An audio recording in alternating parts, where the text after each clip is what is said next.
Update tayo sa aktibidad ng Bulkang Mayon na nasa Alert Level 3. Kausapin natin si FIVOX Director Dr. Teresito Bacolcol. Magandang umaga at welcome po ulit sa Balitang Hali. Yes sir, magandang umaga din po sa inyo. Opo, masasabi ba nating lumalakas yung naitatalang pyroclastic density current? At ano pong indikasyon nito?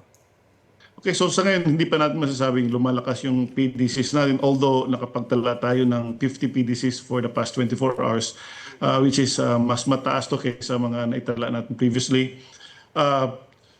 Pero yung mga PDCs natin ay nasa upper to mid slope lamang ng Mayon volcano. So ang ibig lang sabihin po nito ay may ongoing lava extrusion at paglaki ng lava dome natin. Ito ay isang malinaw na indikasyon na may eruptive process na sa summit kahit hindi pa ito explosive. Opo, mula sa malayo napakaganda pong tingnan pero gaano ho ba kadelikado yung pyroclastic density current at hanggang saan po ito pwedeng umabot? Delikado po itong PDC. Ito ay mainit, mabilis at ito ay pinagsama-samang bato at gas. So kahit ilang kilometro lang ang naabot ito, nakakamatay ito ng tao. Kaya from the present condition ng Mayon, ang mga PDC ay confined sa upper slopes at sana hindi ito lalagpas ng 6 kilometers permanent danger zone. Pero pwede itong mangyari kapag masyadong malaki yung PDC natin. May factor din po ba na matarik itong tuktok ng Mayon sa bilis nitong PDC na ito? Yes, isa din yan sa mga factors kung bakit mabilis. Mabilis nila yung PDC, pero ito mas matarik pa yung Mayon. So madaling makababayan kaya nga pinapa-evacuate kaagad natin yung mga tao na nasa inside the permanent danger zone kasi nga isang factor dito is yung masyadong matarik yung Mayon and mabilis na daragasa kapag may PDC. Opo, siguro warning talaga yan dahil alam natin may mga turista na nagpupunta dyan at alam din natin na may mga adventurous na mga turista na gustong lumapit dyan sa may Bulkang Mayon. At so delikado talaga, hindi mo ma-outrun kahit na nakasasakyan ka itong PDC na ito. Yes po, masyadong mabilis po yan, hundreds of kilometers per hour po yan. Kaya nga, again, pag-ingat natin ay as a precaution, pinapaalis na natin yung ating mga kababayan na nakatira inside the permanent danger zone. Opo. Base po sa parameters ninyong tinitingnan, posible bang itaas pa sa Alert Level 4 ang Mayon?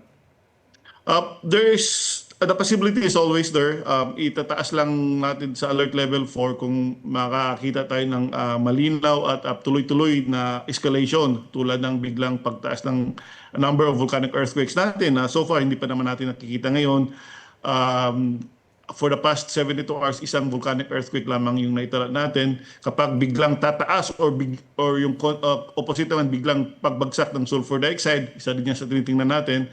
Kapag dumadami na yung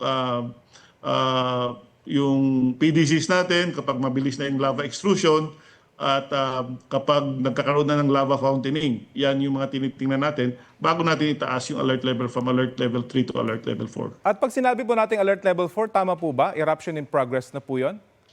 Yung alert level 4, alert level 5 po yun. So yung alert level 4 is hazardous eruption is imminent.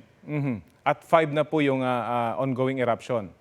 That's right. Opo. Ayon po sa Pag-asa, malakas na pag-ulan raw yung asahan ngayong araw sa ilang bahagi po ng Bicol. Posible itong magdulot po ba ng lahar?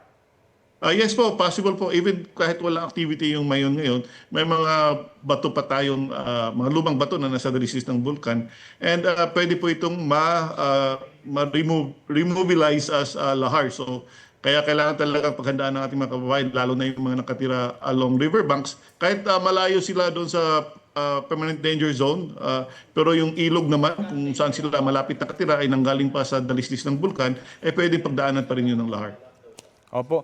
Muli po, nasa inyong pagkakataon na magbigay ng babala sa ating mga kababayan dyan po sa Mayon. Kahit paulit-ulit tayo, mahalagang malaman nila yung danger dyan po sa lugar. Nasa inyo po ang pagkakataon. Okay, so again, mahigpit po nating pinalalahanan ang publiko na orders.